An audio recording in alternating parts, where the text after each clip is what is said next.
A partir de agora, desse domingo, nosso estudo bíblico da Escola de Profetas tratando sobre a arte da pregação homilética, né? E também hermenêutica. Então nós vamos trabalhar o tema hermenêutica e homilética, que é um dos temas mais importantes e fundamentais depois do tratamento do caráter, né? Porque pregar e não viver é complicado, não é verdade? Mas depois do nosso caráter tratado, a nossa vida com Deus, o pastor, o missionário, o líder, ele precisa ter uma boa comunicação, né? Ele precisa pregar a palavra com excelência. E essa série dessas semanas nós estaremos tratando da excelência da pregação, né? Então nós vamos ouvir muito duas palavras, hermenêutica e homilética. A nossa apostila, aqueles que já adquiriram, nós vamos já começar a ministração do capítulo 1, hermenêutica, e aqueles que não adquiriram, por favor, buscar junto à secretaria, porque é muito importante você estar com esse material. Estamos tratando de hermenêutica e homilética. A gente, como sempre, você vai estudar a sua apostila. A apostila vai te dar detalhes imprescindíveis, inclusive para você fazer o seu trabalho, né? Para você apresentar o seu trabalho. No entanto, nós somos práticos, não é isso? Nós queremos o quê? Que os nossos líderes que já atuam com o microfone, já pregam, se aperfeiçoem. E aqueles que ainda não fazem, passem a fazer. Glória a Deus. Então, o que é hermenêutica? Você aí tem uma definição ampla, né? Histórica, mas a questão simples da hermenêutica bíblica. A hermenêutica é a arte da interpretação. Hermenêutica é a arte da interpretação. Para alguém perguntar o que é hermenêutica, é a arte da interpretação, ok? Hermenêutica bíblica é a capacidade de interpretar os registros bíblicos, certo? A primeira coisa que uma pessoa precisa fazer para interpretar bem a Bíblia, a primeira coisa é ter um relacionamento íntimo com o seu revelador, o Espírito Santo. Aquele que é o autor da Bíblia, o próprio Deus, se encarregará de revelar a nós. Amém?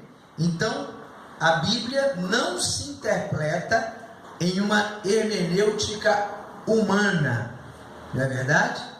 Você precisa, além da estrutura técnica, buscar ao Senhor, ter comunhão com o Espírito Santo.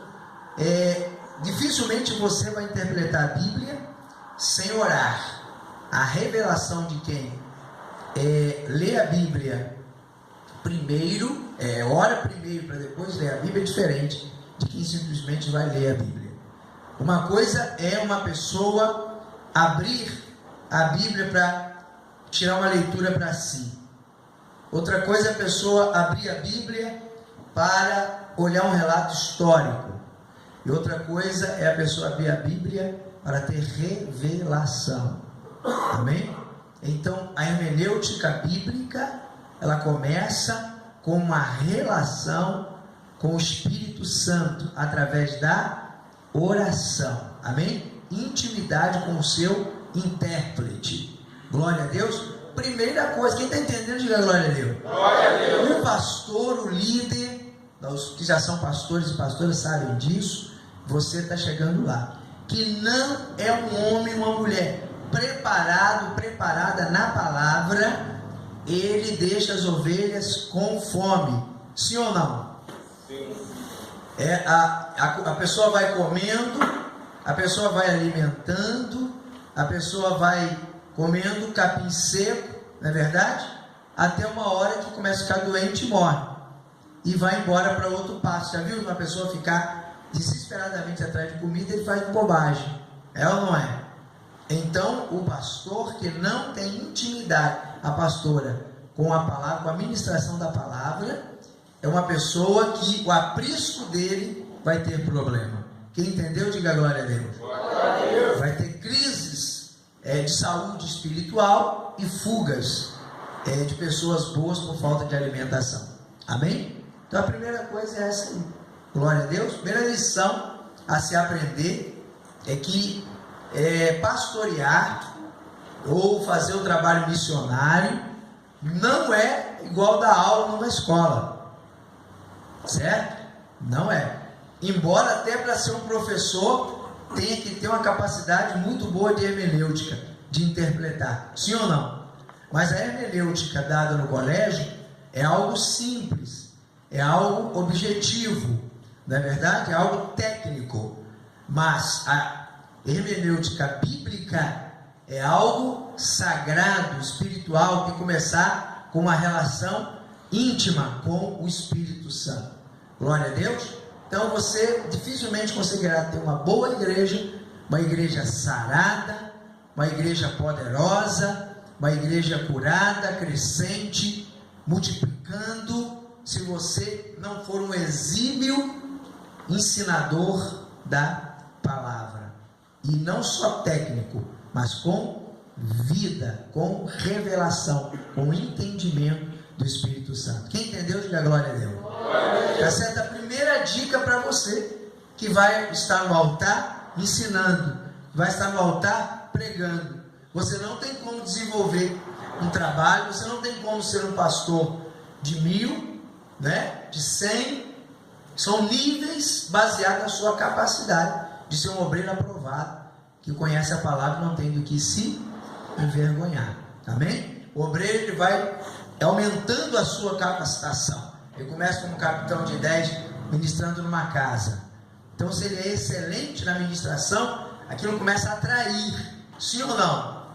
E logo ele é um capitão de 50, ele está gerindo um ministério, e aquilo começa o que? A funcionar, a crescer, a desenvolver. Logo ele está dirigindo uma igreja, não é verdade? E essa igreja agora tem 100 pessoas, e daqui a pouco ele tem 1000 pessoas, e milhares de pessoas. Ele vai desenvolvendo a habilidade da pregação, as pessoas vão entendendo o que ele está falando, vão mudando de vida, porque o que ele fala não é técnico, o que ele fala vem por revelação do Espírito Santo, é claro, é objetivo, é bem interpretado. Quem está entendendo, diga glória a Deus.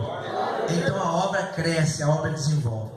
Caso faça o contrário, caso o pastor seja daquele que abre o texto sem profundidade alguma, faz ali suas considerações sobre aquele texto, do que é e o que não é, o próprio discípulo sentado fala, não, isso não tem nada a ver com o que está falando, não é verdade? Então a pessoa não tem credibilidade. Quem entendeu, diga glória a Deus. Para que as pessoas o ouçam e o número de pessoas aumentem à medida que vai lhe ouvir. Amém? Então, interpretar a Bíblia é fundamental, amém? Na vida de um líder que vai desatar, na vida de um missionário, de um pastor que vai desatar. Primeira coisa, a relação com o Espírito Santo. Segunda coisa, através da oração, do jejum, da leitura da Bíblia. Segunda coisa, para uma hermenêutica sadia, o que é preciso ter? Uma boa leitura. Glória a Deus. Uma boa leitura nem sempre é uma pessoa que lê bem em português. Quem sabia disso? Diga glória a Deus. Glória a Deus. Uma boa leitura é uma atenção naquilo que está sendo dito. Não é verdade? Você sabe que tem gente que fez faculdade, ensino médio, não é? Pablinho, Vai sair? Vai falar um negócio bom com você agora. Então vai rapidinho, para não perder. Vai lá rapidinho. Vai ouvindo, né? O que acontece? Essa aula é muito importante, porque tem muitos de nós líderes temos dificuldade com isso.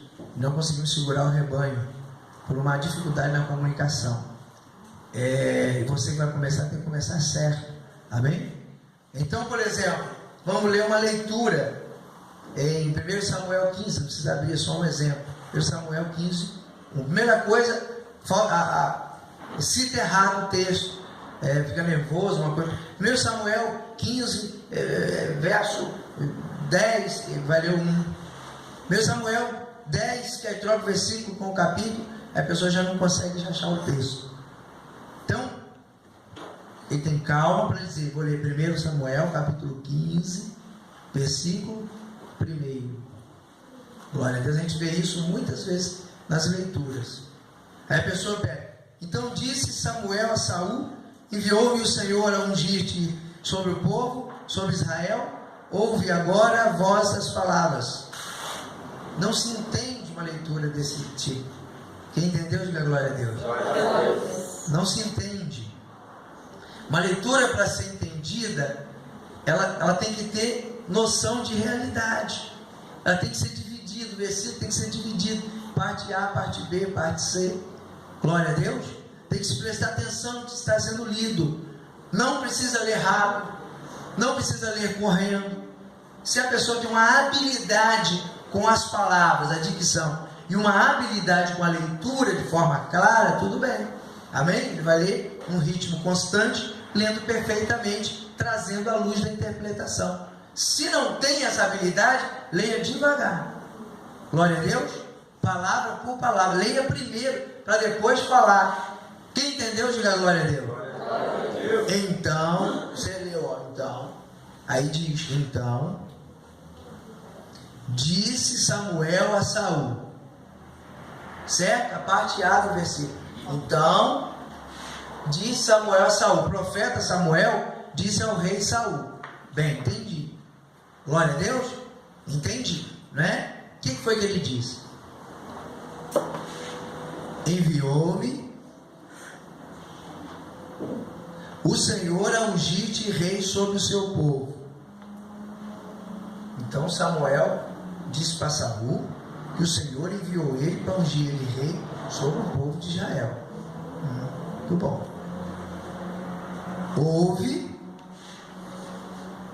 pois agora a voz das palavras do Senhor.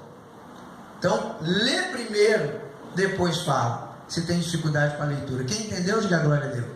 Lê primeiro, certo? Vê nexo no que está lendo, para depois fazer a leitura em voz audível. E é sempre bom a Bíblia ser falada em voz audível, mesmo que você esteja sozinho.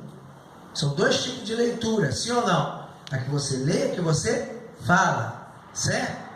Se você não entender, quem entendeu a primeira leitura que eu fiz? Entendeu a primeira parte? É uma capacidade maior, ficou muito atento, porque normalmente a gente tem dificuldade de entender da forma, aquela coisa corrida. Agora, da segunda forma agora, quem entendeu que Samuel estava dizendo a Saul que iria consagrar o rei porque Deus mandou? Quem entendeu, diga amém. Amém. Vocês estão entendendo? As coisas têm que ser sensatas.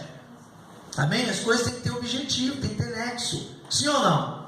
Não posso ficar fazendo leituras, mesmo que seja na igreja pela manhã, glória a Deus, leituras públicas e particulares, que eu não entendo o que eu estou lendo. Quem entendeu, diga glória a Deus. Glória a Deus. Eu tenho que entender o que estou lendo. Amém? Você tem que entender o que está lendo. Então isso é muito sério. Por que a pessoa não consegue desenvolver uma revelação? Não consegue desenvolver um sermão? Porque ele não entende o que está lendo, não respeita os dois pontos, as vírgulas, os pontos, os parágrafos, não respeita os verbos, os acentos, não é isso? E ele não consegue então interpretar o que aquele texto está dizendo. Amém, pessoal? Amém. Glória a Deus. Então, como que você vai preparar uma boa palavra? Tendo a revelação. a interpretação do texto. Como que você vai ter a interpretação correta do texto? Primeiro, intimidade com o seu intérprete, o Espírito Santo, através da oração, do jejum, da leitura, da dedicação à leitura da Bíblia. Segundo, vai ler com sabedoria. Um texto normalmente tem a parte A, parte B, parte C e às vezes mais. Então você vai pontuar cada frase, amém? Lê com os olhos, entende primeiro, depois lê em voz alta, seja em público, seja em particular, respeitando os pontos, as vírgulas, os acentos, sim ou não? Se você não respeitar as vírgulas, os acentos, não vai conseguir ter a revelação do texto. Vai ter que ser boneco de internet, sim ou não? Pegar pronto, certo?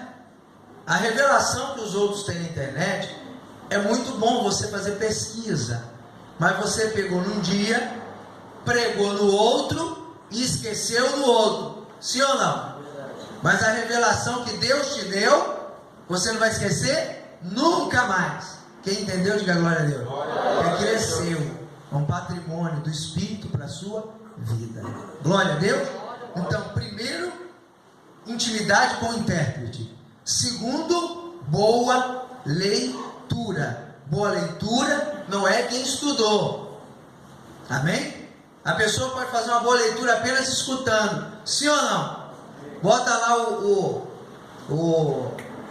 um pendrive com a Bíblia sendo falada e presta atenção nos pontos, nas vírgulas, nos acentos direitinho que está sendo falado, e ele vai fazer uma boa leitura do texto. Glória a Deus. Vai fazer uma boa visão daquilo que está escrito. E já o outro que tem 10 faculdades, chega e tudo, lê, atropela tudo, não entende nada. E isso é muito grave. Se eu pegar aqui e falar assim, ó, vamos fazer uma fila, certo? Vamos fazer uma fila aqui. Vamos ler, porque Deus amou o mundo de tal maneira que deu o seu Filho unigênito para todo aquele que nele crê não pereça, mas tenha vida eterna. João 3,16. Todo mundo vai ler João 3,16 aqui. Mas você não vai citar decorado, você vai ler. Irmão, é um desastre. É um desastre. Porque a pessoa quer sair metralhando, lendo e falando ao mesmo tempo. Não faça isso.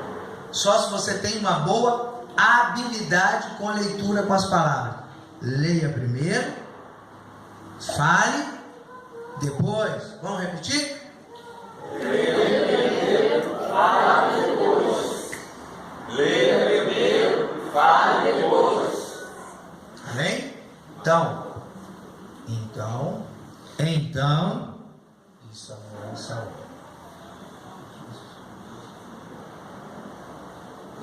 Disse Samuel a Saul. As pessoas não vão ficar preocupadas com a minha dificuldade de leitura, desde que elas entendam. Quem está entendendo, diga glória a Deus. Glória a Deus. As pessoas não vão questionar minha capacidade de leitura, porque elas me respeitam como líder. Amém? Desde que elas entendam perfeitamente, com vírgulas, com ponto, com acento. Agora, eu chego aqui e saio atropelando, comendo, com a barriga cheia de vírgula, não é verdade? O papo cheio de acento, não é isso? Não uso, está aqui para ser usado. Glória a Deus. Não consigo discernimento do verbo, discernimento das palavras, porque saio atropelando, e aí o que acontece? As pessoas não entendem as minhas palavras. Glória a Deus. Quem está entendendo, diga glória a Deus. Glória a Deus. Ok?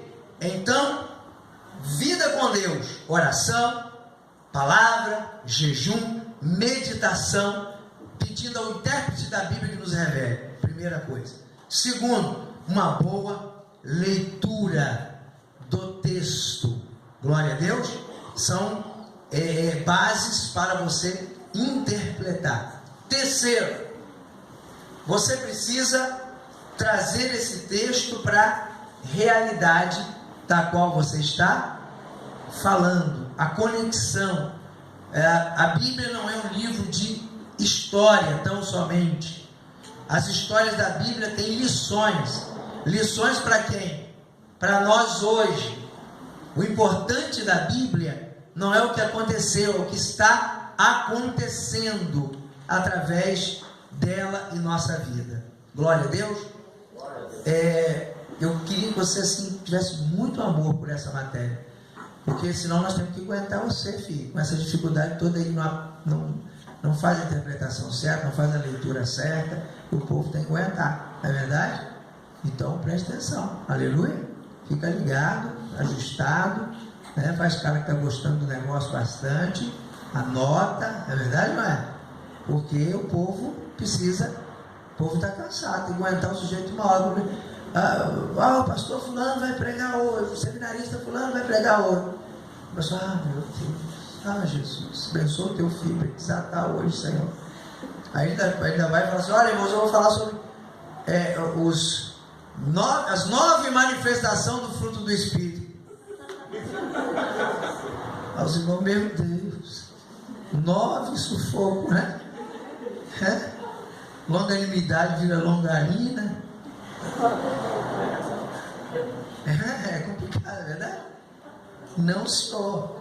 Você não precisa ser um professor de português para ter uma boa relação com o Espírito Santo e para, com a dificuldade de leitura que você tem, ler primeiro para falar depois. Amém? E isso que você já fez em casa pelo menos 10 vezes antes de ministrar. Com Deus, amém? O Espírito Santo vai te revelar. Repito novamente, na verdade, o povo vai agradecer. Aleluia! O povo vai agradecer. Então, primeira coisa, você com relação com Deus, intimidade com Deus, Espírito Santo te ajudando a revelar a palavra. Segundo, uma boa está tendo boa conexão entre nós aqui? Estou sendo claro? Estou com péssima hermenêutica. Então vamos lá então. A segunda coisa que tem que fazer é uma boa leitura. Boa leitura não significa que eu tenho uma boa leitura técnica, mas que eu procuro ao máximo, com cuidado, ver os detalhes que está escrito e entender o que está escrito antes de falar. Amém? Porque Deus pode estar querendo, o Espírito Santo me falando, o Espírito Santo está falando comigo, tiraram a túnica de Jesus. Aí o Espírito Santo falando, puxa, meu servo, olha aí, ó, a capa de Jesus foi tirada para que você hoje pudesse ser coberto, né? Você hoje está coberto, porque arrancaram a túnica de Jesus. Aí você tira o assento, não é verdade? Aí, ou melhor, você põe o assento no U, né? E fica assim, tiraram a túnica de Jesus. Fala, puxa, Jesus era casado, eu não sabia, tiraram a túnica dele, né? Aí, como que o Espírito Santo vai poder usar uma cabeça dessa?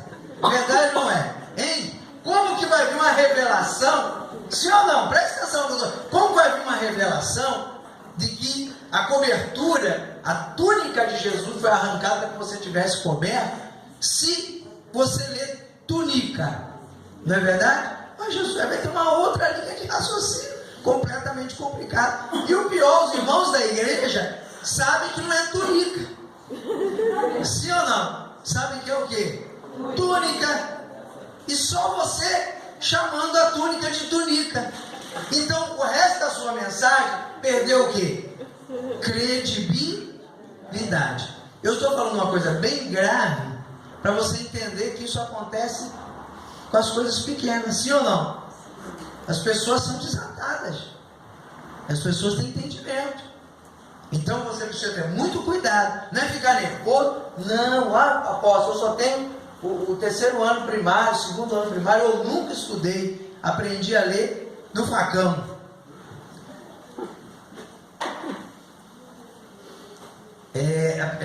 Tá bom. Aprendi a ler no facão. Não tem problema. Quem entendeu, minha glória a Deus?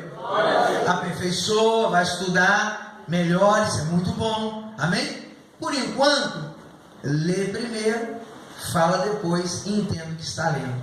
Tá certo?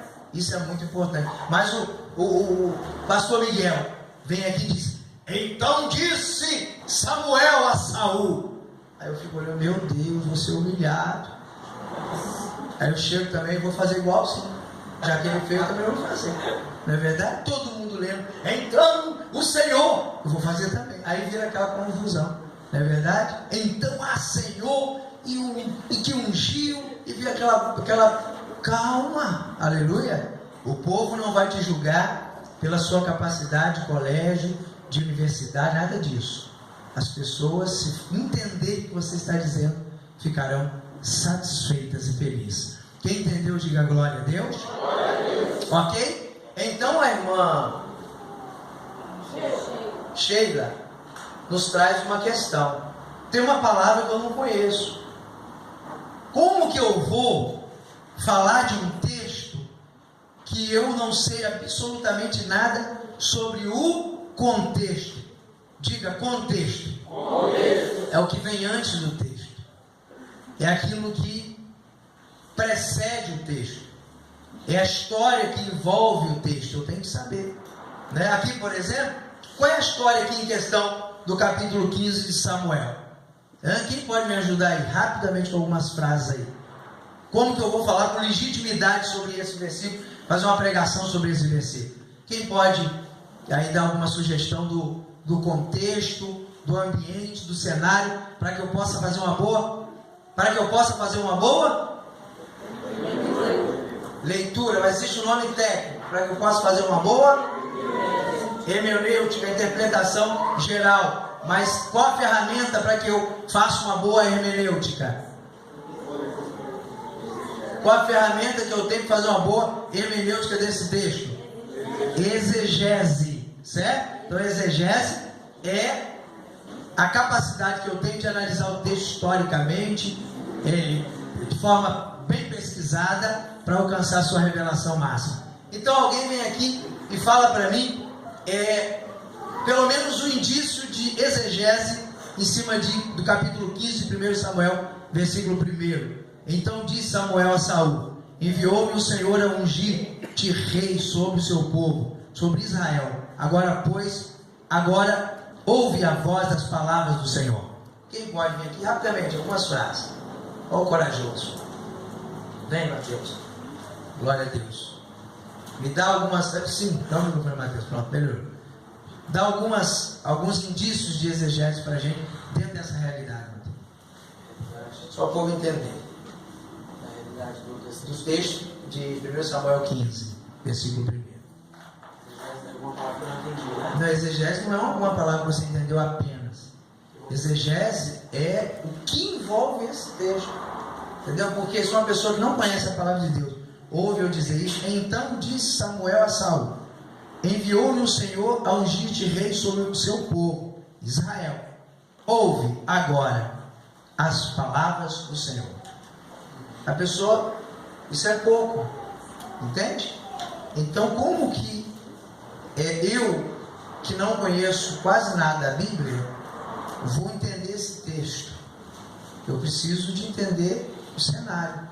Saber qual era a situação que estava acontecendo naquela época, a necessidade, por que o povo, Saul, né, estava precisando de um rei. Então tem que saber que eu vou ter que procurar porque que Deus tinha permitido que o profeta fosse até ele, né, para permitir que foi um pedido do povo, para eu primeiro introduzir tudo isso. Então tudo tem que ser bem analisado, né? Perfeitamente, entendeu? Então exegese é isso. Por que Deus ungiu Saul? Mandou Samuel ungir Saul? Qual era a realidade de Israel? Israel que pediu um rei, Deus não queria dar, mas deu porque Israel tem que conhecer o quê? A parte histórica. Então exegese é você conhecer o que envolve aquele texto, senão você não tem a revelação do que está acontecendo. Quem está entendendo, diga glória a Deus. Quantos já leram a Bíblia aqui e não entenderam nada de alguns versículos? Quantos de nós, quantos seus? Levante a mão assim. É verdade ou não é? Você lê e fala, meu Deus, que isso? Não é verdade?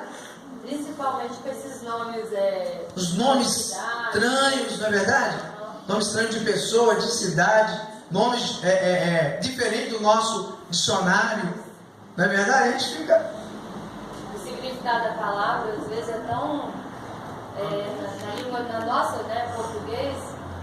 foge um pouco, né, daquilo que realmente o texto quer dizer, não é? Então, é uma luta. O que a gente tem que fazer? Nós temos que buscar, pesquisar. Aí já não é revelação. Quem está entendendo, diga glória a Deus. Aí não é a revelação de uma hermenêutica. Não é espiritual. Aí é a pesquisa. Glória a Deus. A exegese é a pesquisa, é a busca da pesquisa pela realidade do texto, do contexto. Aí sim, aí você vai ter uma boa hermenêutica e nela virá a revelação. Está entendendo bem, gente? Quem está entendendo de verdade, diga glória a Deus.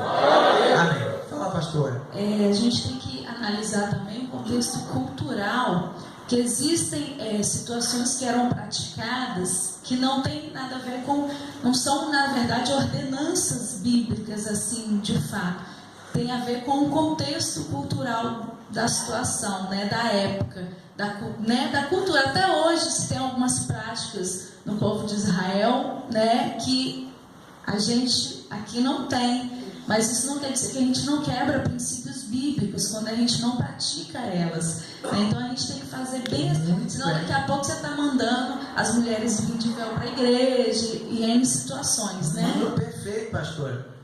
Se você não analisa o contexto, não analisa a exegese, o contexto histórico e cultural, o que você vai fazer? Você vai cometer os erros e as gafes que denominações são criadas em funções dela.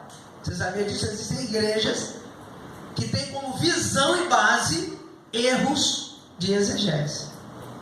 É forte, não é? Vou te dar um exemplo. Coríntios 13. A mulher não pode cortar o cabelo. Porque o cabelo foi lhe dado no lugar de véu. Se não buscar a exegese para entender que era culto idólatra e prostituição, a prostituta andava com a cabeça rapada, ou seja, com o cabelo bem baixinho, certo? Era consagração. E aí, as irmãs que se convertiam a Jesus, que na grande maioria estavam vindo deste mundo, o apóstolo Paulo diz que elas deviam deixar o cabelo crescido. Ou quem não tinha o cabelo crescido, tem pessoas que têm dificuldade do cabelo crescer mais do que as outras, sim ou não? Deviam usar o véu. Quem está entendendo, diga glória a Deus. Essa é a exegese do texto, do fato. Se eu entendo isso, fica fácil, sim ou não? Então hoje, aqui no Brasil, tem prostituta de cabelo grande. Então isso não tem nada a ver. E Paulo, na verdade, está querendo fazer uma diferenciação da prostituição sistêmica, idólatra, em que se identificavam sacerdotisas dos deuses da antiguidade através daquelas mulheres. Então as irmãs não podiam ser confundidas. Qual é o princípio? O princípio que deve haver diferença entre o comportamento de uma ímpia e o comportamento de uma serva de Deus. Esse princípio é o mesmo. Glória a Deus. Santidade. Amém? Em tudo, né? Em roupa, em falar, em tudo. Mas não quer dizer que a irmã não pode cortar a ponta do cabelo para justificar dentro de um texto como esse.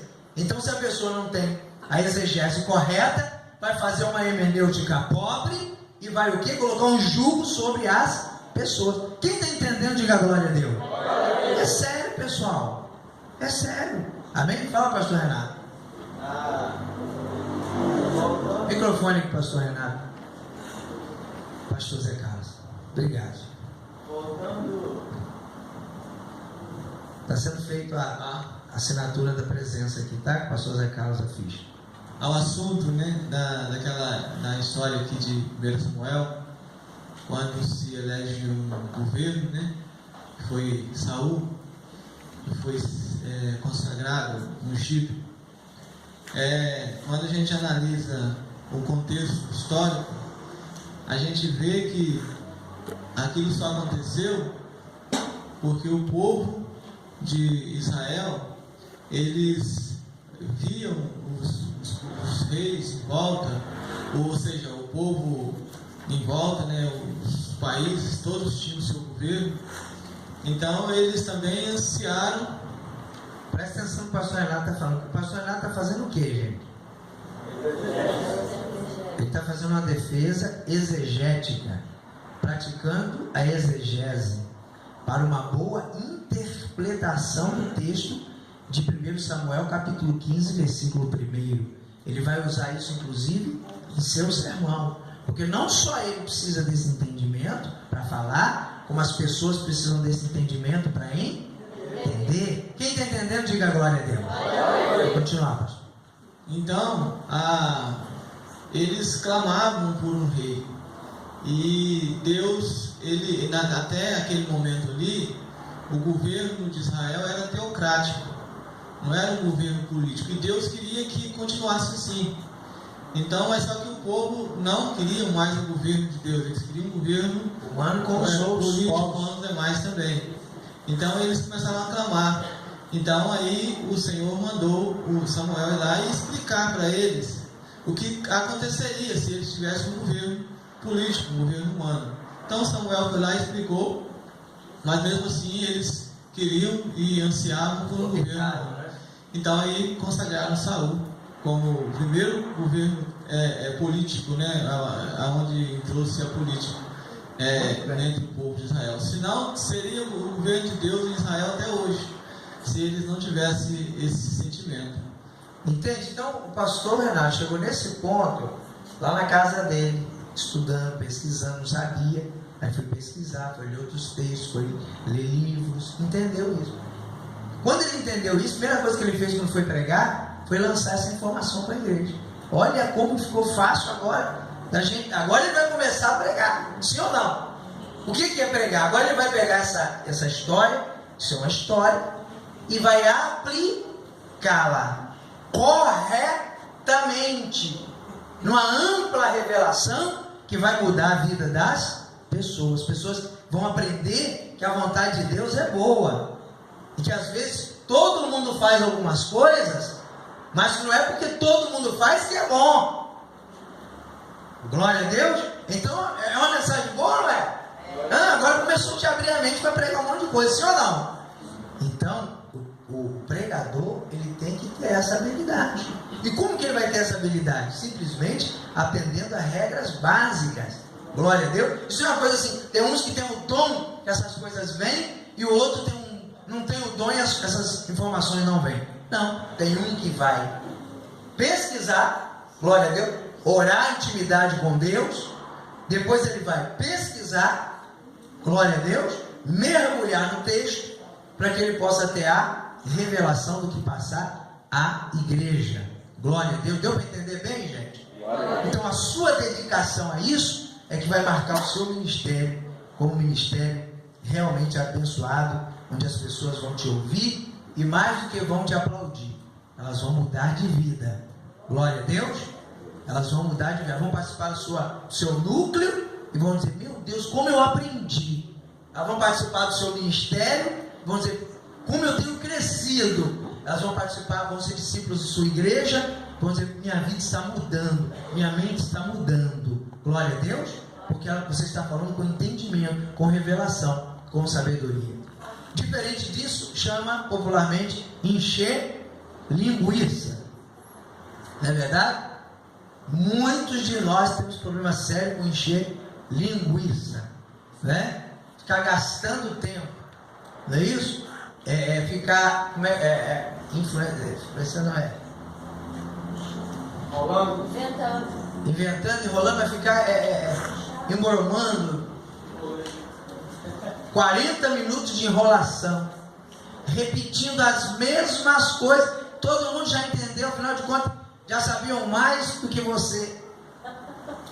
Preste atenção, gente, pastores, obreiros que vão liderar, que vão ser missionários e pastores, preste atenção. Você tem que vir aqui trazer uma revelação. Você viu o que o pastor Renato acabou de dizer? Trouxe uma histórica do texto. Mateus, histórico do que aconteceu. E agora, baseado nisso, a vontade de Deus, isso aqui, por exemplo, você poderia trazer esse texto aqui, lá em a vontade de Deus é boa, agradável e perfeita, fazer uma conexão, sim ou não? Não é verdade? Para que o texto que você pregou possa estar bem embasado na palavra, usar 1 Samuel 15:1 como respaldo para pregar sobre a vontade de Deus. Então, precisa fazer isso. Quem é que vai conseguir fazer isso? Aquele que tiver intimidade com Deus. Amém? Aquele que lê com atenção. Glória a Deus. Tá certo? E procurar compreender e aplicar de forma prática na vida das pessoas. Porque tem gente que prega também 40 minutos de história. Não é? Muito bem, irmãos. Aqui o texto tem algumas palavras. E eu vou começar a destrinchá-las. Quem foi Samuel? Samuel foi um homem que, quando nasceu, sua mãe não podia ter filho. Quem foi Saul? Saul foi. E vai 40 minutos de história. 40 minutos de um professor de história extraordinário. Mas e o que isso tem a ver comigo? O que eu tenho a ver com Samuel? O que eu tenho a ver com Saul? O que eu tenho a ver com Israel? O que isso tem a ver com a minha vida? É isso que precisa chegar aí. Quem entendeu, diga glória a Deus. Então, a história, o conceito é para ver e entender e não para dar show. Entende? A figueira brava, Zaqueu subiu. Figueira brava diferencia da figueira comum. Figueira comum, figos produtivos. Figueira brava, figos não comerciais. E Zaqueu, ele sobe numa figueira brava. E a figueira tem 3 metros de altura. Quem é que mediu isso? Tudo bem. Cheio de novelinha. E vai rolando, e vai rolando, e vai rolando, e vai rolando, e vai rolando. Bem, eu quero saber o seguinte: ele subiu ou não subiu? Glória a Deus. Subiu para ver quem? Subiu movido por quê? Glória a Deus. O que eu também preciso subir na vida para ver Jesus? Glória a Deus. Não posso me importar com a dificuldade do meu tamanho pequeno. Ele era de baixa estatura, a multidão era assim a sua vida. Você não consegue romper. Você é pequeno debaixo das lutas, dificuldades. Mas se você subir, romper, a pessoa, meu Deus, aleluia, que maravilha, o Espírito de Deus está falando comigo, sim ou não? Quem está entendendo essa palavra, diga glória a Deus. Glória a Deus. É esse pregador prático, objetivo, aleluia, conciso, que as pessoas vão ouvir, vão seguir e vão ser abençoadas. Glória a Deus. Glória a Deus. Está ouvindo, gente? Ouvem, por favor. Eu sou a voz da igreja. Ouçam, por favor. Não é verdade? O povo tem que aguentar você, irmão, 40 minutos. Né? O irmão lá do núcleo de multiplicação da casa lá, 1 hora enrolando, lendo tudo, não é verdade? E não explicando nada, sim ou não? Precisa mudar isso. Glória a Deus. Fala, tem uns que vão pregar, falam mais língua do que está pregando. Você não sabe se a pessoa está só falando aqui, lê a Bíblia, vamos ler aqui, irmãos. Aí na hora de ler, é porque complica para ler, aí libera as palavras, mistério para poder resolver o manto. É por aí, não é verdade? Porque você falar em mistério pregando, você falar em mistério lendo, é maravilha. O problema é quando você começa a se enrolar, né? E em vez de falar assim, faltou aquela palavra, me ajuda aí, irmãos, faltou aquela palavra, aí em vez de falar, faltou aquela palavra, eu vou me humilhar se eu falar isso. Então, ele libera um manto, e aí tem todo mundo que entenda, né? O negócio é sério, gente.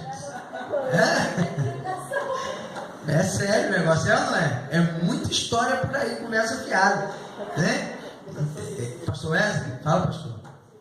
Apóstolo, e o que o senhor tem de visão de pregador que quando vai pregar, conta mais a história dele próprio, do que ele passou, do que ele viveu, que ele devolveu o troco, porque eles queriam dar o troco errado, o diabo queria dar uma rasteira, porque na hora que ele viu o dinheiro, mas ele conta mais o testemunho próprio e passa o tempo também pregando que uma vez, quero contar uma história para vocês, que a galinha quando bota o ovo e tal, e sempre vive a pregação toda enxertada. Então, isso é um testemunho baseado em quê? Baseado numa falta, uma ausência de preparo para a palavra de Deus, para transmitir aquilo que o povo realmente precisa ouvir e receber, né? O pastor precisa trazer a interpretação do texto, ele já entendeu, ele leva o povo e ele vai gastar um tempo igual ou maior dizendo para o povo o que aquela palavra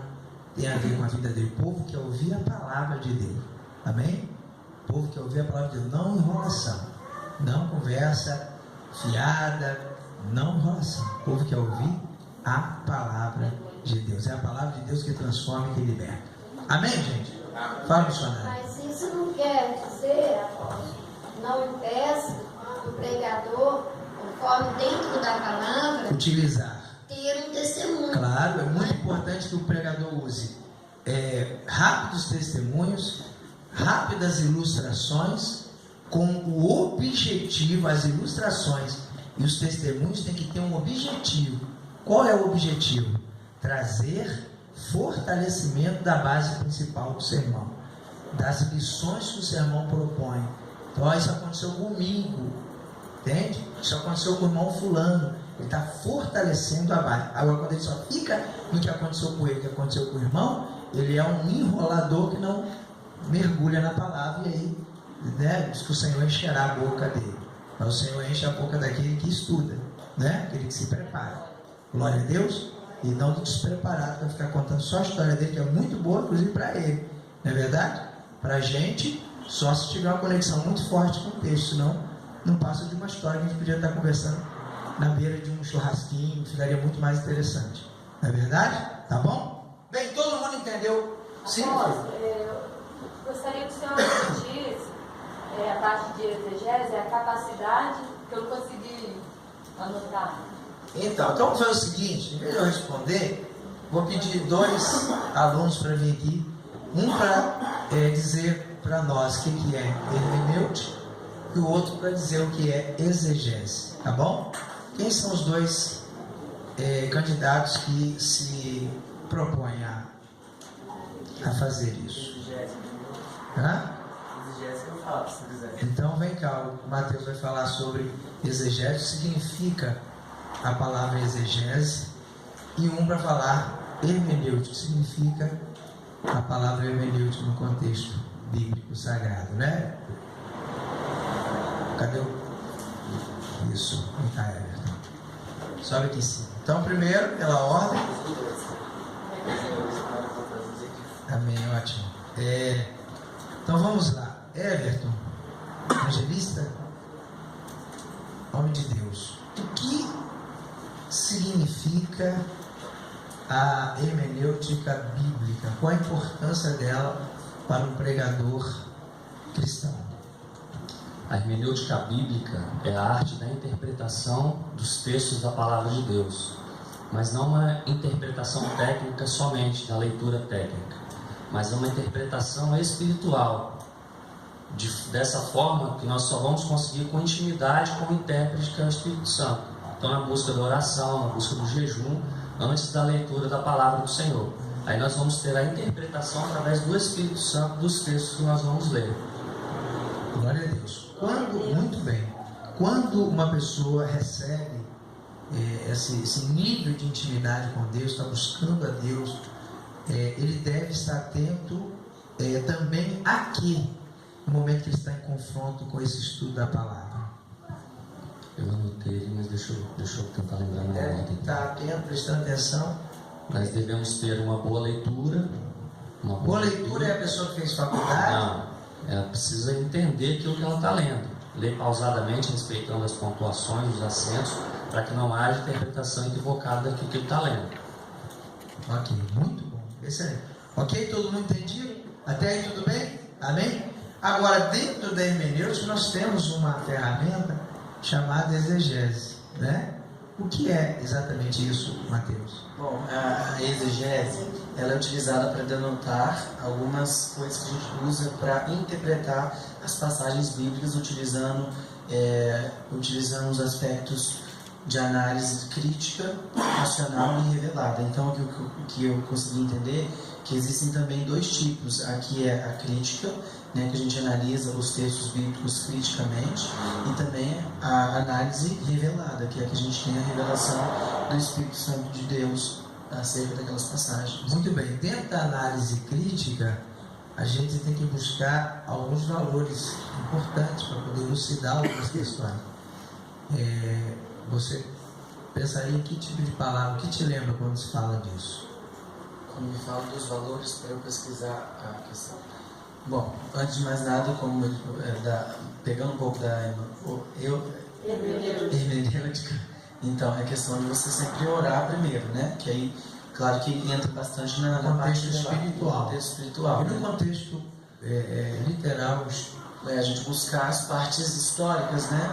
O contexto histórico da situação, como a irmã também citou, o contexto cultural daquilo que estava acontecendo, porque eu não posso tirar um versículo isolado para criar um contexto. Eu tenho que realmente ver o próprio contexto para poder ver a parte histórica, a parte cultural, para eu conseguir inferir depois de muitas pesquisas, né, aquilo que está ali dentro daquele contexto, para eu conseguir, que às vezes com relação a uma palavra que eu não entendi, dentro do contexto eu consigo também entender a palavra, porque eu vou ver as situações que aconteceram, o porquê daquilo que aconteceu, porque a Bíblia, as coisas não foram escritas só para estarem escritas, tem porquê, tem uma contextualização daquilo que aconteceu, tem os fatos históricos, fatos culturais. Muito. Amém? Ok, até aí tudo bem? Então, resumindo, eu vou ler o texto, eu preciso então pensar o seguinte: quando foi escrito? Para quem foi escrito? Quem escreveu? O que isso tem a ver comigo? Eu faço as perguntas, não é verdade? E quando eu encontro essas respostas, o texto está elucidado. Não é isso? Amém? Deus abençoe. Salva de palmas para Jesus, excelente.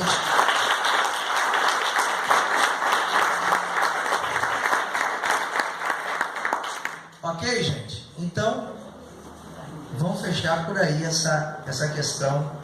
Eu me arrumo um relógio, alguma coisa, por gentileza? 10:05. Presta para ele ficar. Celular, alguma coisa, né? Glória a Deus. Então tá bom.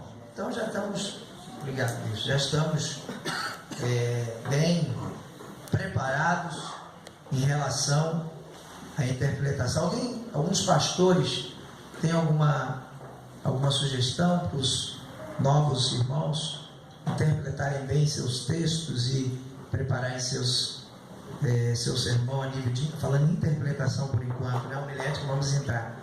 Por favor, pastor Renato ali, tem liberdade, tá?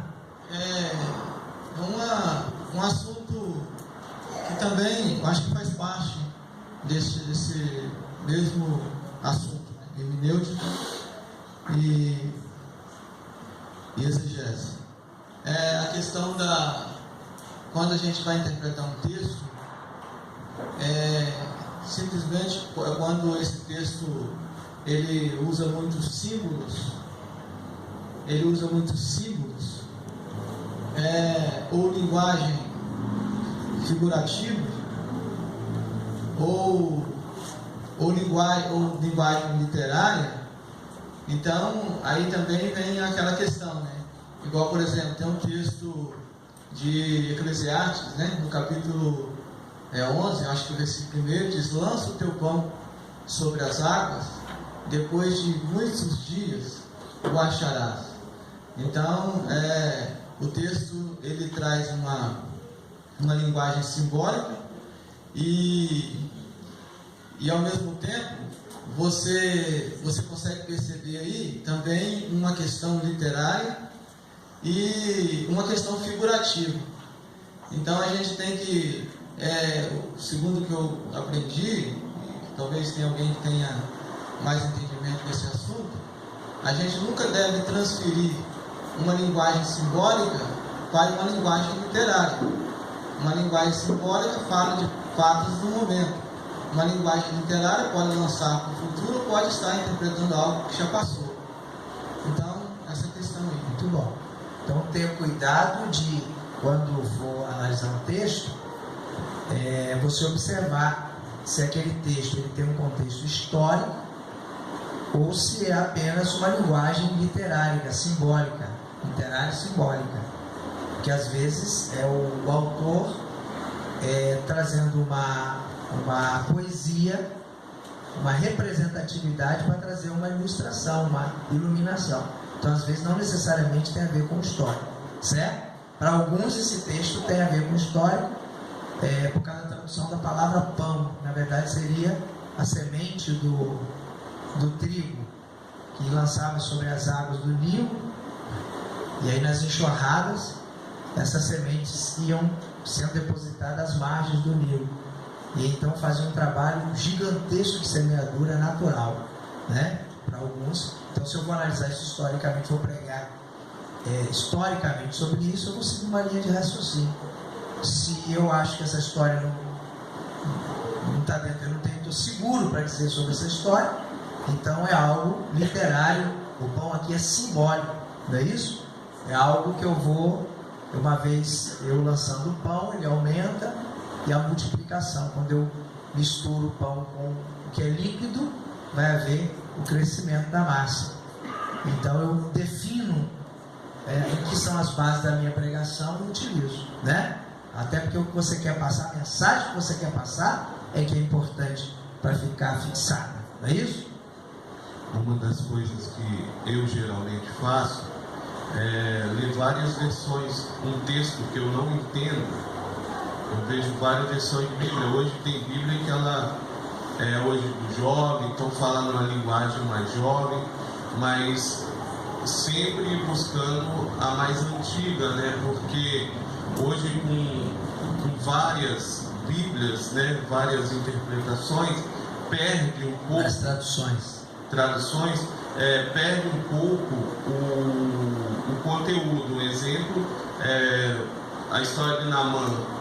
Na minha Bíblia fala que quando a tropa de Naamã saiu do exército, saiu de Israel, levou cativa.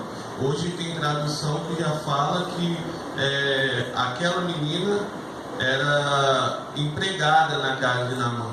Hoje nós vivemos o emprego normal, mas aquela menina realmente é cativa, ela saiu prisioneira. Então, são coisas que ajudam entender o texto.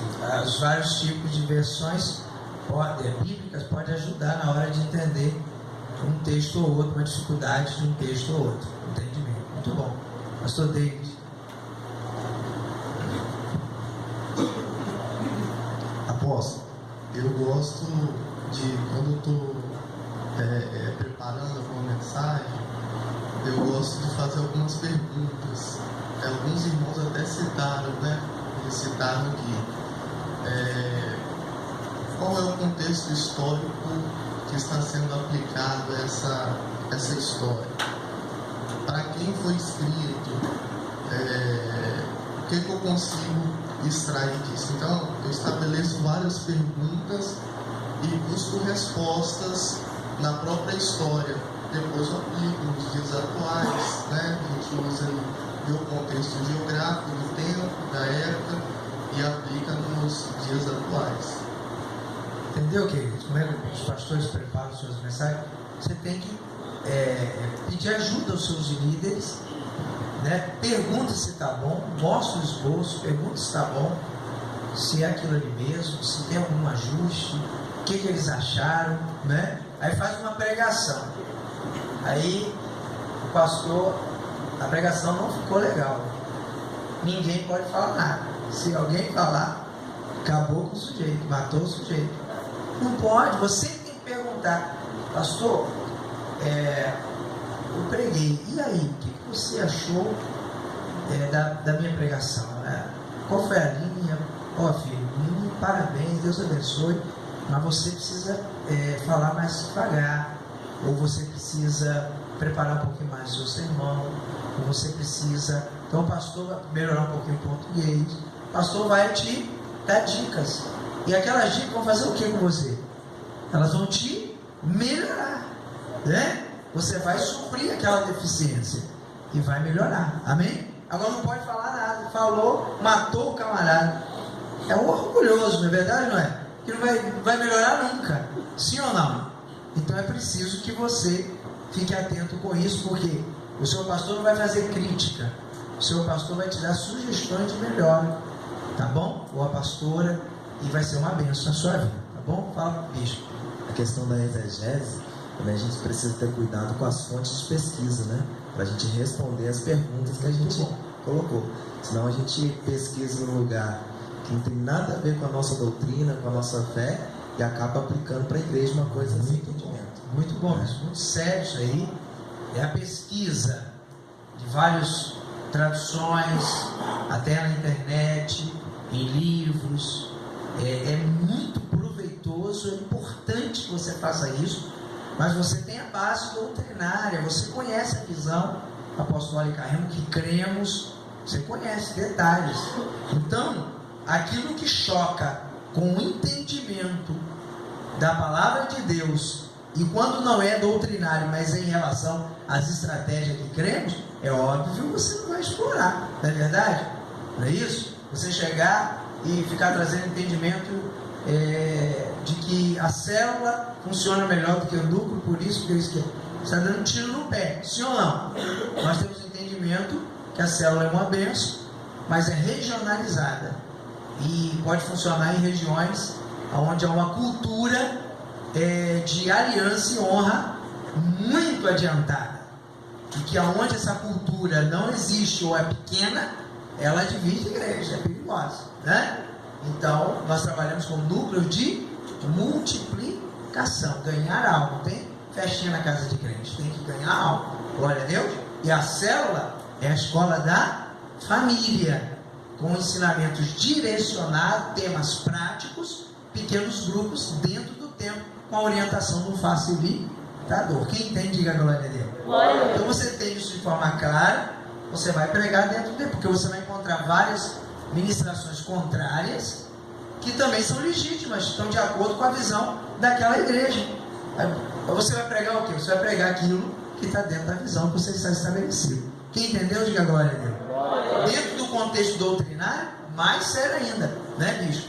Porque você vai encontrar na internet todo tipo de bobagem também, não é isso? Aí você pega lá uma história de que não é mais tempo de entregar dízimo, etc., e começa a trabalhar uma coisa que é arbitrária, é herética, vai contra a palavra de Deus.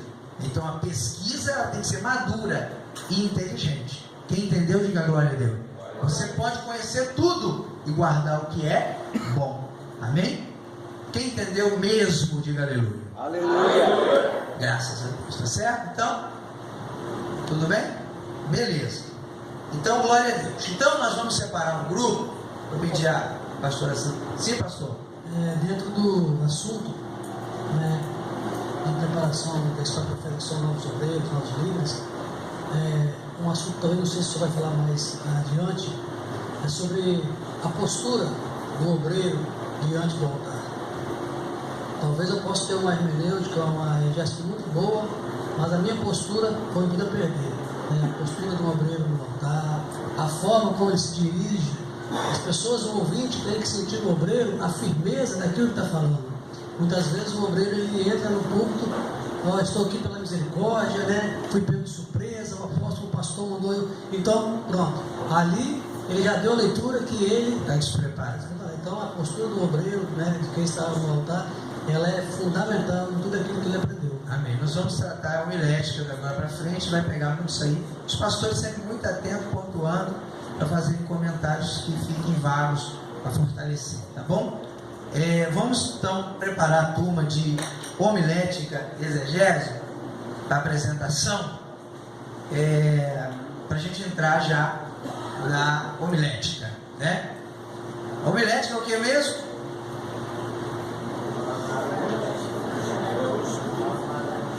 estudamos ainda, né? Não estudamos ainda. A homilética é a arte da pregação, de preparar sermões, né? Então a gente aprendeu que hermenêutica é a arte da interpretação, exegese é uma ferramenta da hermenêutica, onde a gente vai elucidar os textos buscando argumentos históricos e culturais, não é isso? E a homilética é a vera, né? É você aprendeu, buscou, se arrumou, o sermão está pronto, né? Agora você vai passar ele. Você vai organizá-lo dentro de uma escrita e vai passar ele, tá certo? Então nós vamos daqui para frente tratar de homilética. Forte ou não é? Então todos os nomes aqui que são alunos da escola, tirando os pastores, tem que estar registrado para, se você não for chamado, a sua participação e a sua pontualidade, eu vou te dar uma nota baseada na sua participação. Participe mais, pergunte mais, faça mais comentários. Quem não for chamado vai ser analisado por outros critérios, mas nós vamos chamar a maioria, tá bom? Então esteja preparado com um sermão bonitinho. Quem não pregar o sermão aqui, prega lá na igreja. Temos que fazer a coisa de forma prática, sim ou não? Né? A coisa tem que ser prática, porque daqui a pouco você vai realmente estar na frente de batalha, não só apoiando como hoje, mas realmente ministrando. Glória a Deus. Você vai preparar um sermão, não é?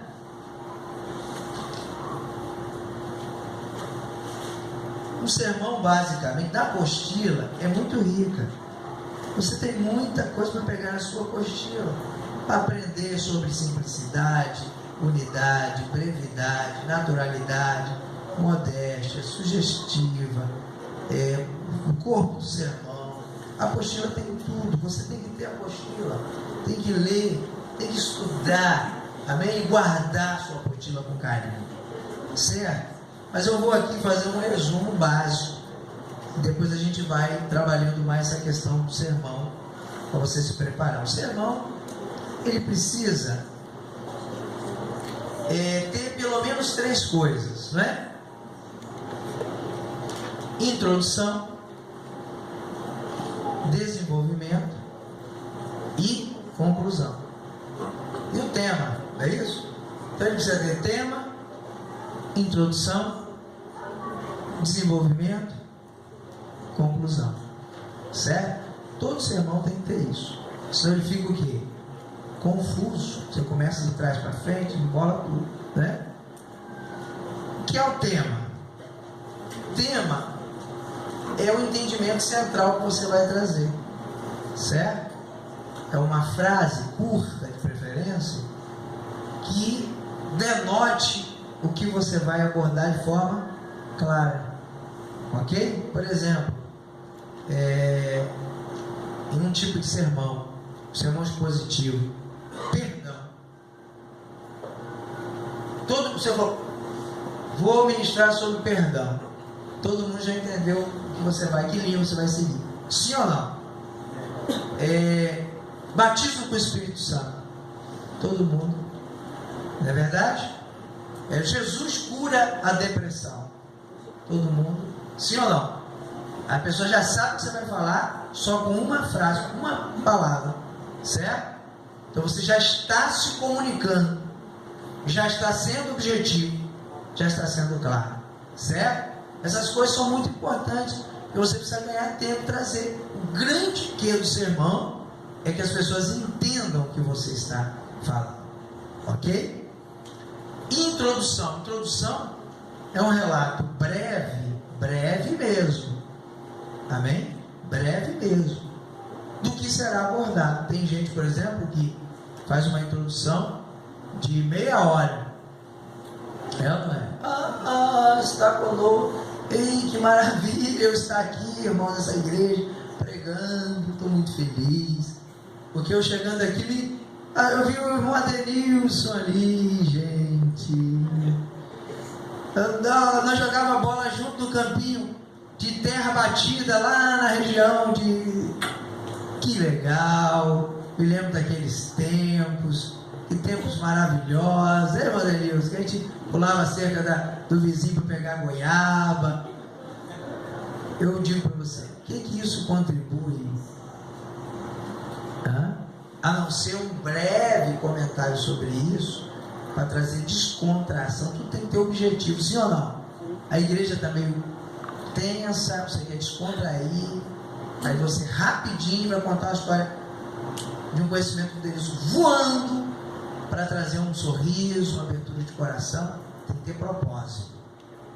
Tem gente que é regra, fica inventando historinha para poder alcançar 1 hora, porque os pregadores do Gideão prega 1h30. Como que eu vou pregar menos de 1 hora? Foge ou não foge? Então eu tenho que encher linguiça bastante para poder dar o meu tempo, né? E nós temos que aguentar esse negócio. É triste, não é? Então vamos acabar com isso, tá certo? Se você gosta de uma musiquinha de fundo, teclado e tudo, pede. Inclusive agora, se quiser pedir, pode colocar, não tem problema não. Se não gosta, porque tem gente que a musiquinha de fundo ajuda e tem gente que atrapalha. Na verdade, eu, por exemplo, só gosto de musiquinha da administração, né? Musiquinha fora da administração. Quando eu for na igreja de vocês aí, os meninos começarem, você já corta, porque me atrapalha, fica um negócio ruim.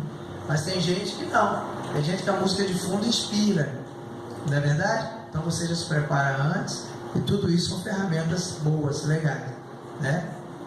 E apóstolo, o perigo, né, desse início de pregação, que a pessoa fica falando dessas coisas. Apóstolo, o início que o senhor está falando aí, que a pessoa fica falando muito, falando da vida pessoal dele, isso tira a atenção da pessoa, né, do interlocutor que está assistindo. Então ele já começa a olhar, então ele começa a não prestar mais atenção, porque não é interessante. Desqualifica a mensagem. Aí desliga a mente e começa a pensar na vida dele, na coisa que vai pagar amanhã, na família.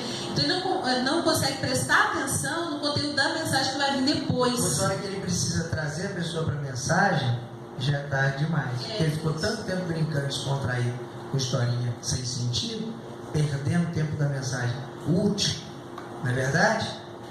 Então tem que ter muito cuidado com isso. Tudo tem que ter um propósito. Se você vai fazer uma descontração, vai citar alguma coisa, tem que ter um propósito, porque a coisa está tensa, o pessoal não está recebendo, então você precisa abrir o leque, tem que ser objetivo. Se não for, fica complicado, tá certo? Ficar contando também como que foi feito aquele sermão. Já reparou que a gente quando o pastor me convidou, engraçado para pregar hoje, interessante. Você pode fazer isso quando há um propósito específico.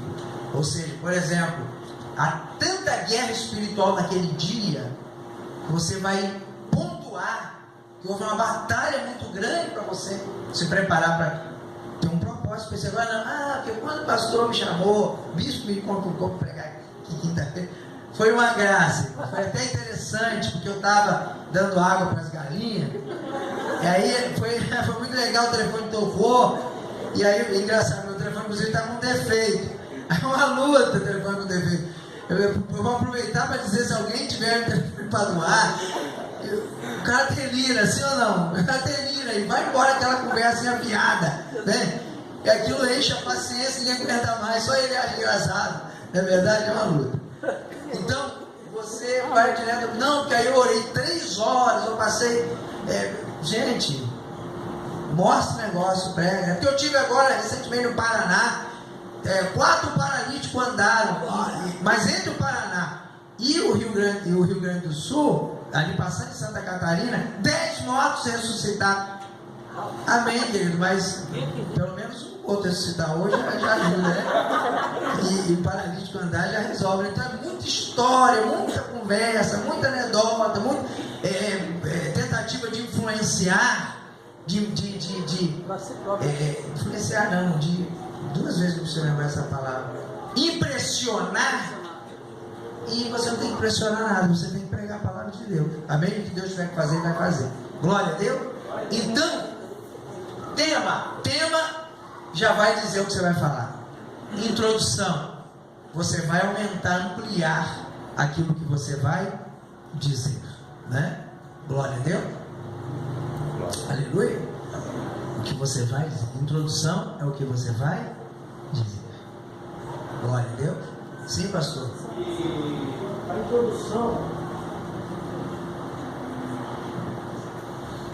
a introdução do sermão é a peça muito importante, né?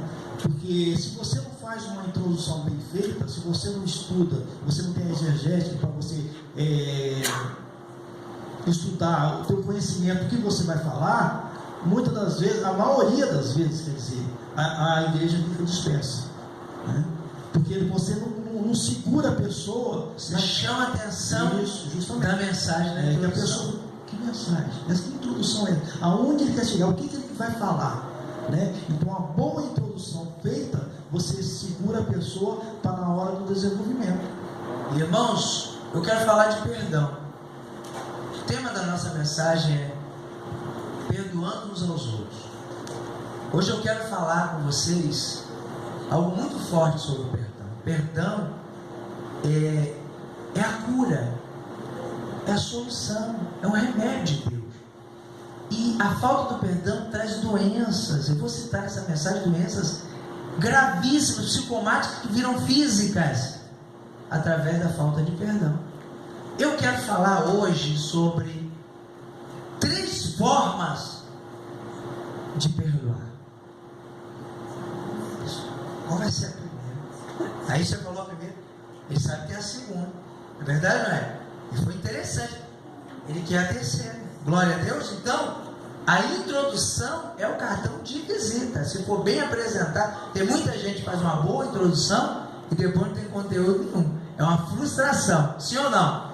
Ele faz um comercial e depois não atende. Glória a Deus. Mas se você fizer uma introdução forte e atender aquilo que ela chamou, o povo vai ser alimentado. A introdução é a chave. Amém? A introdução é a chave de uma boa mensagem. Ok? Foi interessante o senhor falar isso. Pastor Wesley. Foi interessante o senhor falar isso, a questão de, o senhor já tem dito aí, ter propósito em tudo. Eu vou falar sobre 3 formas de perdoar. Aí fala 25 formas que veio o perdão. Não são 3. Ou uma só. Ou uma só. Você tem que ser fiel àquilo que e você... daqui a pouco, só isso para terminar, irmãos. Abre a palavra aí. E vai já estou prega terminando. tudo de novo. Abre a palavra aí. Prega de novo. Então, pastor Wesley, quando eu digo que eu vou falar sobre as 3 formas de perdoar, eu estou na introdução. Mas quando eu começo a primeira, eu transicionei da introdução para o desenvolvimento. Quem está entendendo, diga glória a Deus. Ok? Então a primeira forma de perdoar, perdão, não é esquecer. E aí você desenvolve por que perdão não é esquecer. A segunda, perdoar em oração. A terceira, ou seja, você vai trabalhar. Esse trabalhar, que pode ter ilustrações, testemunhos breves, amém?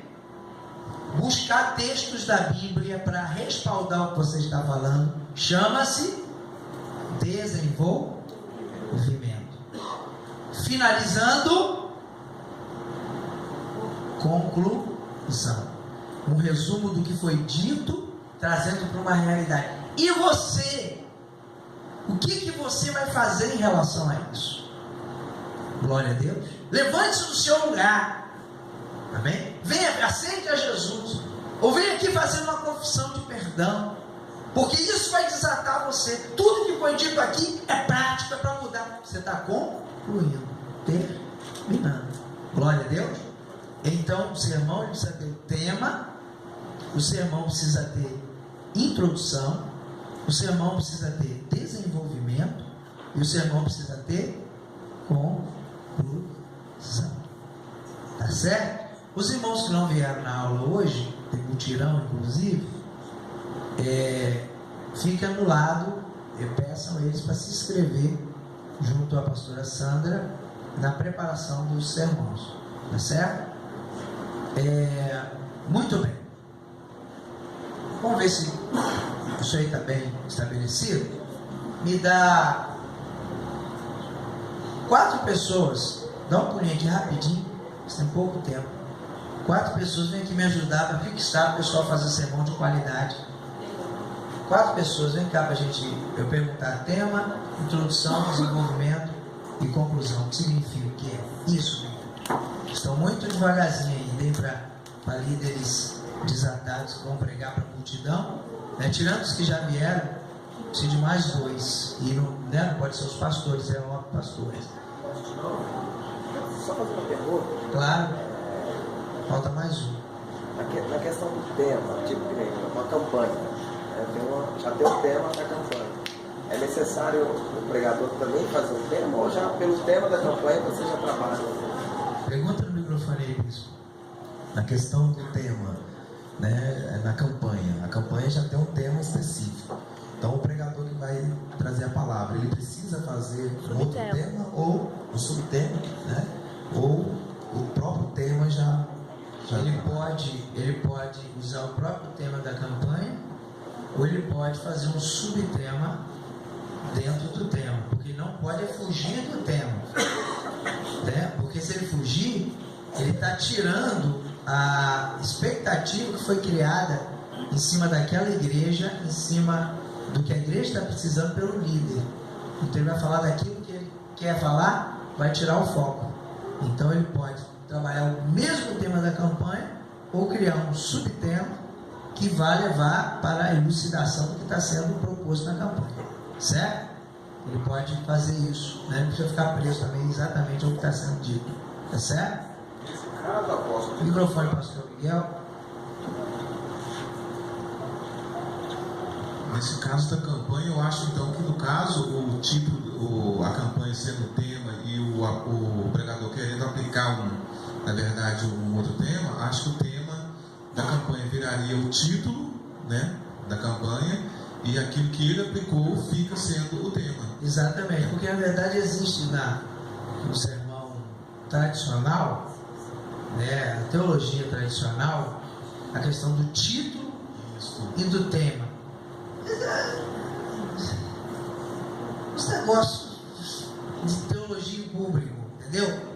Do seminarista que vai para... Não tem negócio de seminarista, mas tem um pastor, missionário, que tem que dar um recado. Quem entendeu, diga glória a Deus. Está entendendo, pastor? Dá um recado. Então, irmãos, o título da mensagem é esse. O tema é esse. Agora eu vou passar para a introdução da mensagem.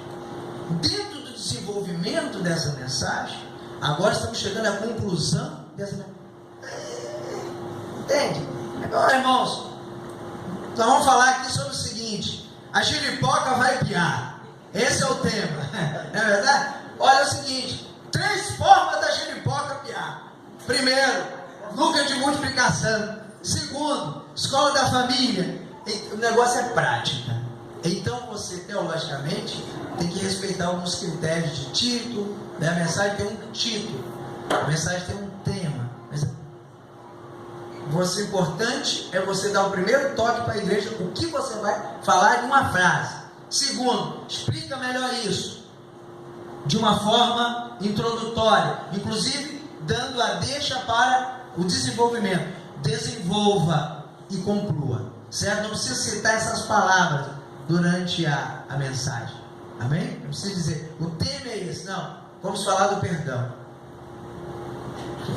Evitar essa coisa mecânica, essa coisa teológica, que o povo, entendeu? Não aguenta isso, não é verdade? Então cita o que você quer abordar, glória a Deus, de uma forma prática.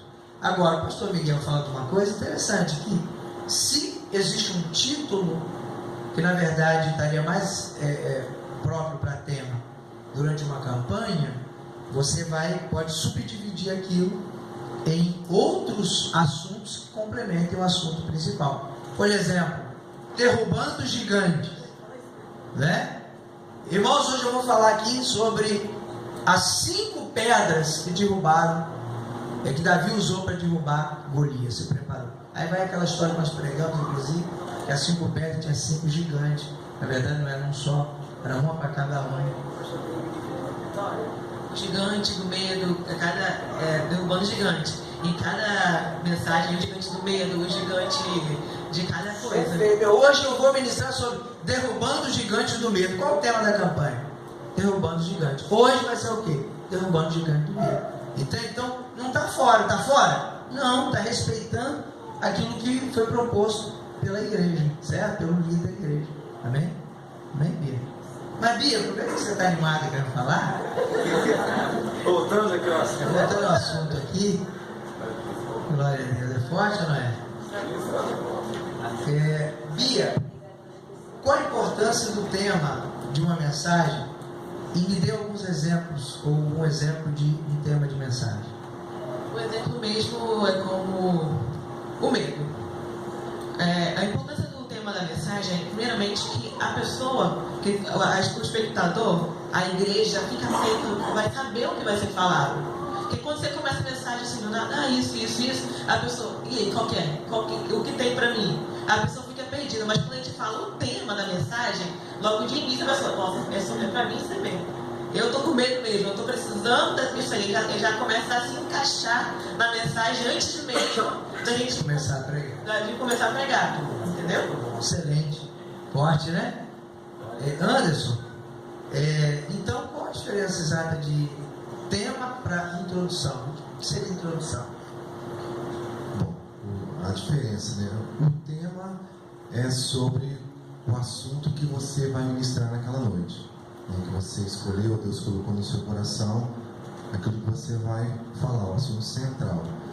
A introdução, você, como posso dizer, você vai mapear aquele assunto, você vai preparar o coração da igreja para receber aquele assunto ali. E fazer uma ponte para o desenvolvimento.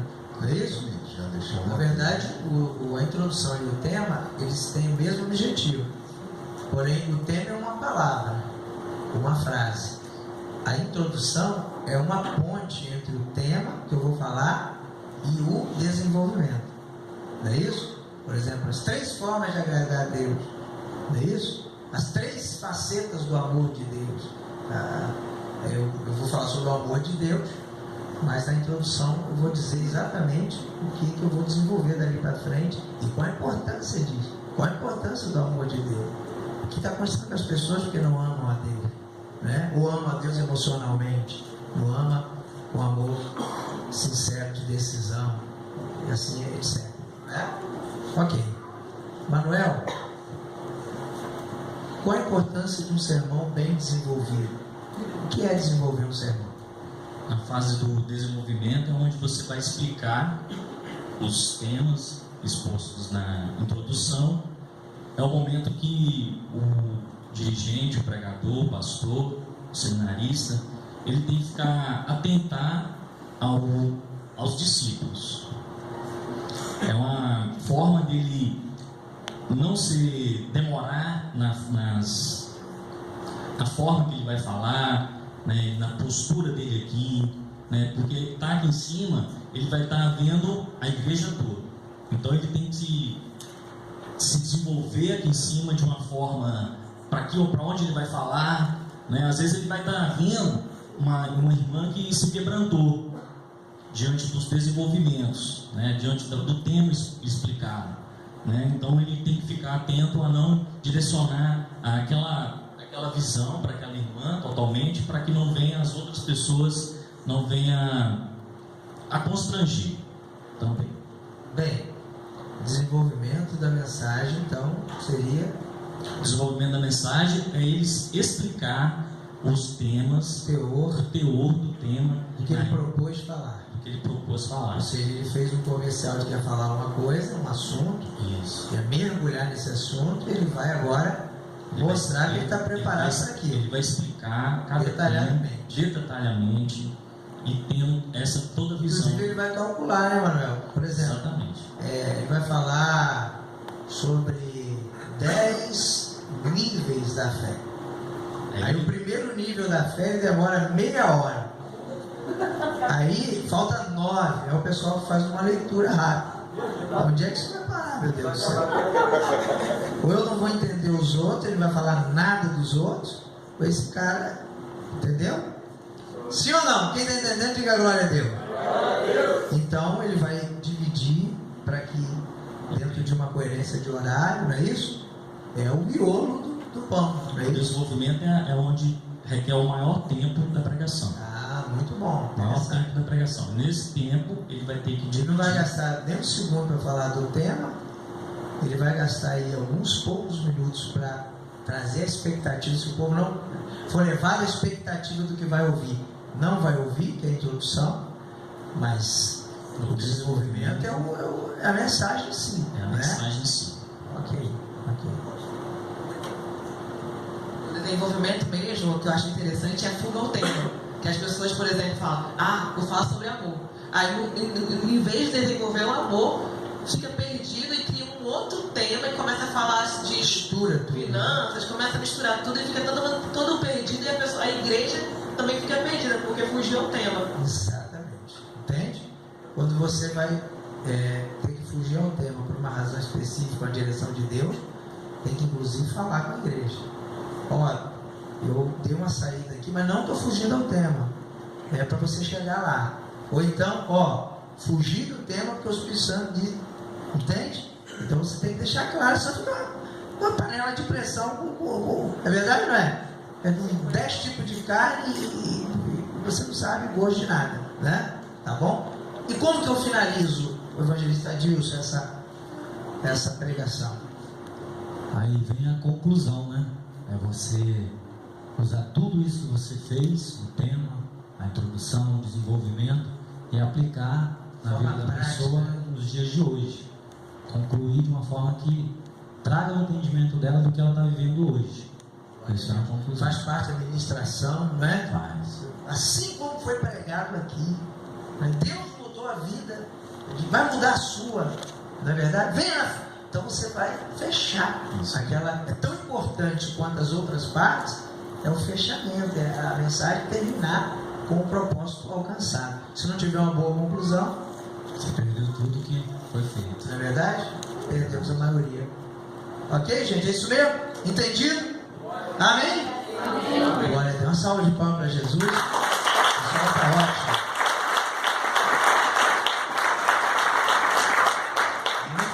Muito bom, excelente. Vocês estão de parabéns. Só para ajudar vocês a se prepararem, então, vamos falar dos 3 tipos principais de sermão. Só para você ter na apostila. Não vou fazer muita história não, porque você vai ler aí e a gente vai também mergulhar nisso melhor depois. Tá certo? Mas você tem 3 tipos de sermão, né? O sermão temático. Todo sermão pode ter um tema, certo? Mas existe o sermão específico temático. O que é um sermão temático?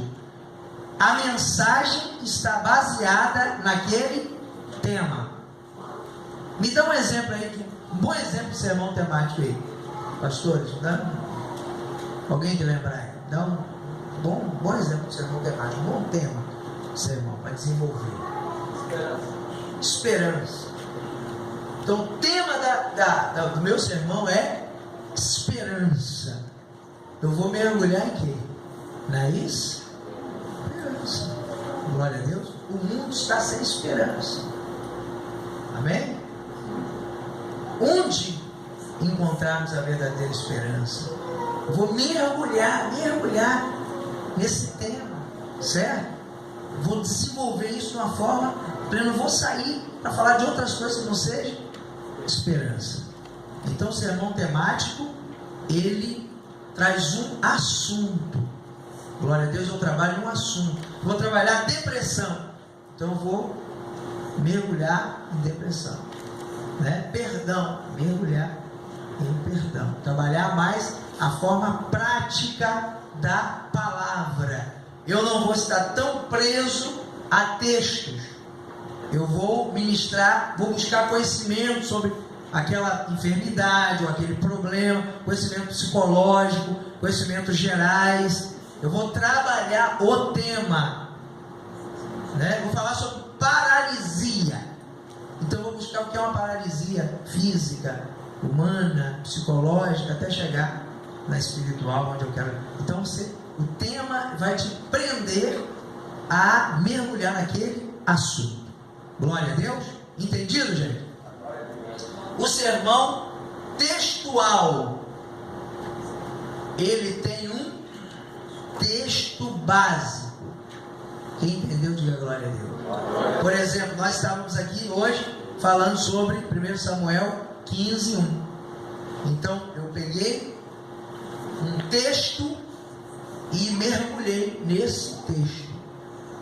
Qual a diferença do textual para o temático?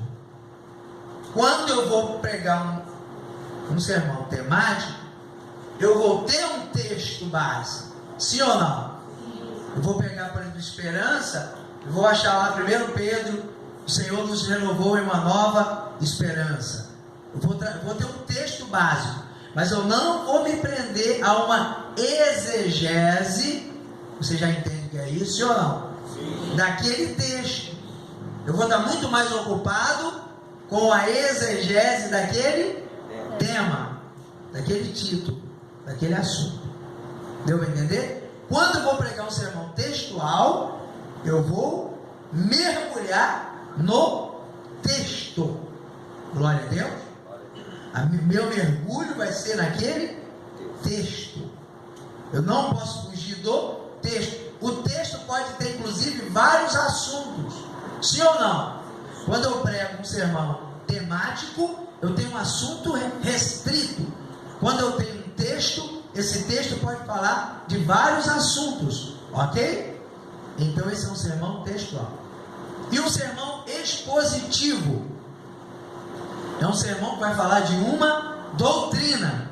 Então eu não vou usar um texto, eu vou usar vários textos, certo? Eu vou falar sobre salvação, mas não é salvação em um tema, é salvação em um compêndio, salvação na Bíblia. O expositivo está ligado ao estudo bíblico, certo? Ao mergulho na palavra sobre um assunto. Glória a Deus. Eu vou navegar. Normalmente o sermão expositivo, ele não é uma pregação, ele é um entendimento. Glória a Deus. Já o temático, quando você fala num culto público, certo? Para o pregador ter um entendimento sobre algo. E o textual, quando você está preso no tema, está preso em um texto. Temático, estou preso em um tema, em um assunto específico, em um tema específico. Textual, estou preso a um texto. Expositivo, estou preso a uma doutrina, um assunto amplo. Quem pode vir nos ajudar aqui e dar uma luz aqui? 3 pessoas. Tem que ser, e não os que já vieram, outros. E tem que ser rápido, gente. Isso é para desatar, gente, tá bom? Dia 3, agora de setembro, festa dos tabernáculos, aqui a partir das 18 horas. Contamos com todos a caráter, inclusive para cultuarmos ao Senhor. Leia Zacarias, o livro de Zacarias vai dizer que todos nós em Cristo vamos comemorar a festa dos tabernáculos das cabanas lá em Jerusalém. É uma festa que vai manter. Você vê que a festa da Páscoa, a Santa Ceia, a promessa que nós tomamos no céu, sim ou não? Na boa do Cordeiro. O batismo com o Espírito Santo, festa de Pentecostes, nós vamos todos falar uma língua só, na eternidade, a língua original. É uma festa que vai ser mantida. E a festa do tabernáculo nós vamos participar com Cristo lá em Jerusalém. Essas festas nunca acabaram, nunca poderão acabar. Então vamos comemorar aqui a festa. Comemoramos a Páscoa semanalmente, sim ou não? Buscamos o batismo do Espírito Santo regularmente, falamos em línguas regularmente, e vamos trabalhar a festa do tabernáculo agora, dia 3, tá certo?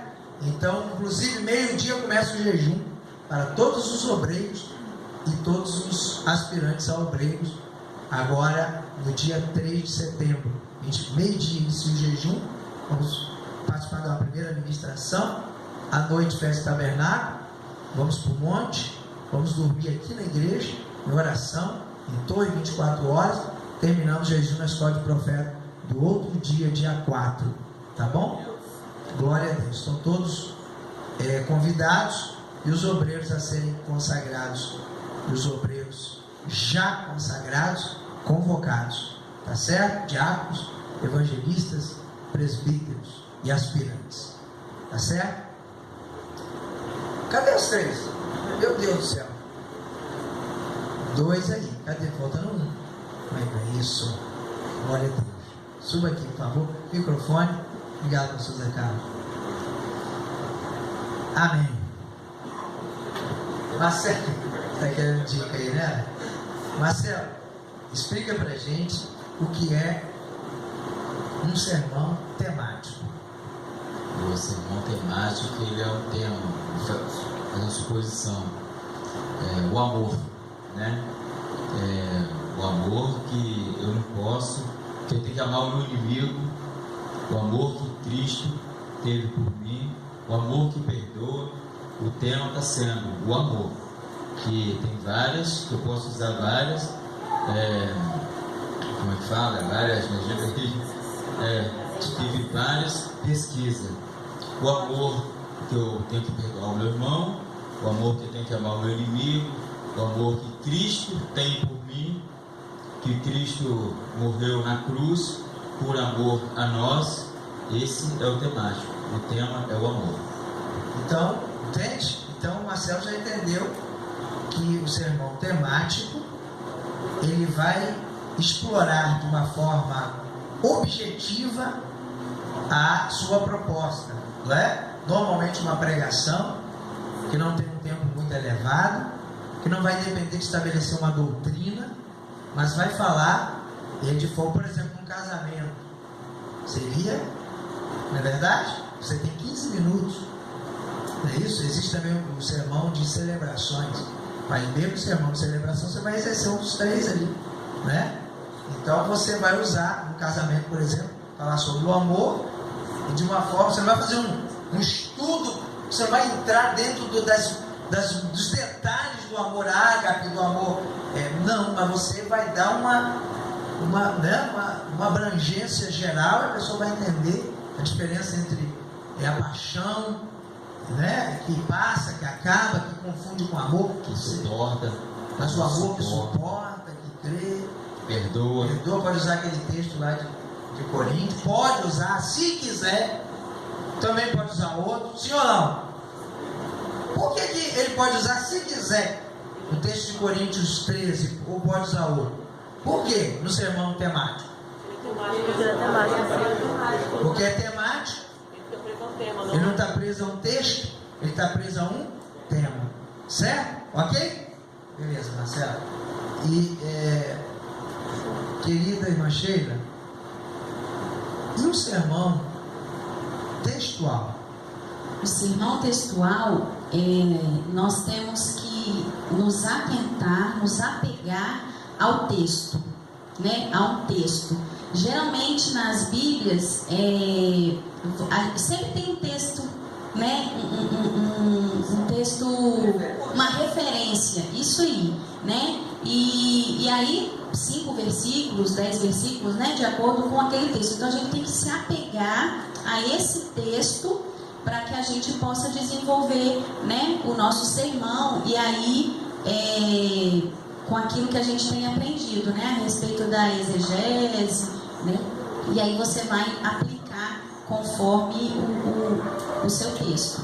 Então, no sermão textual, eu posso visitar as referências para trazer entendimento, eu posso usar outras Bíblias, sim, com concordância para entender o texto, outras traduções, mas eu tenho que ficar sempre voltando ao texto. Eu não posso ir navegar e ir embora, não. Eu tenho que ficar, porque se eu navegar e for embora, aí como é que é o nome desse sermão, irmã Ilza? Se eu, por exemplo, desse aqui eu vou pro próximo. Aí eu estou expondo o quê? Eu estou fazendo um estudo sistemático, abrangente de uma doutrina. Isso seria então o sermão expositivo? O que você acha de sermão expositivo?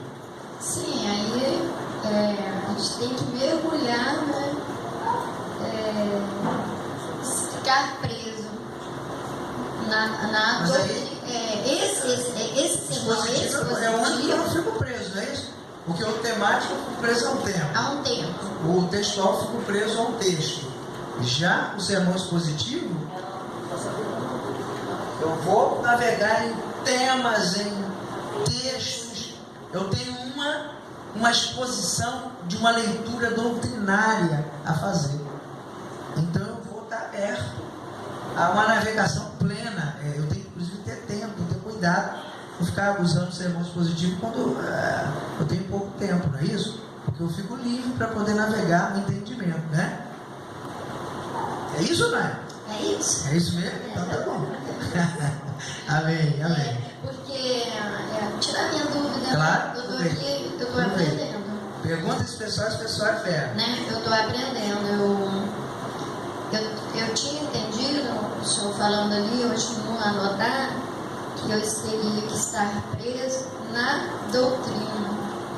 A doutrinária, de certa forma, se você quer manter uma doutrina, você não pode também ficar uma navegação livre para outras doutrinas.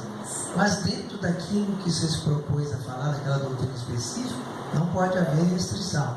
Tem que haver um conhecimento pleno. Você tem que usar o Antigo Testamento, o Novo Testamento. Por exemplo, vou dar um exemplo. Eu quero falar sobre o dízimo. O que a igreja entendeu? Ele vai fazer um sermão temático. Mas eu não vou fazer um sermão temático. Sim ou não? Vou ler Malaquias 3, capítulo 3, versículo 10. Aí o outro vai falar, ele vai fazer um sermão textual sobre o dízimo. Mas na minha cabeça eu não vou. Não é o tema dízimo, nem a textual de Malaquias 3:10.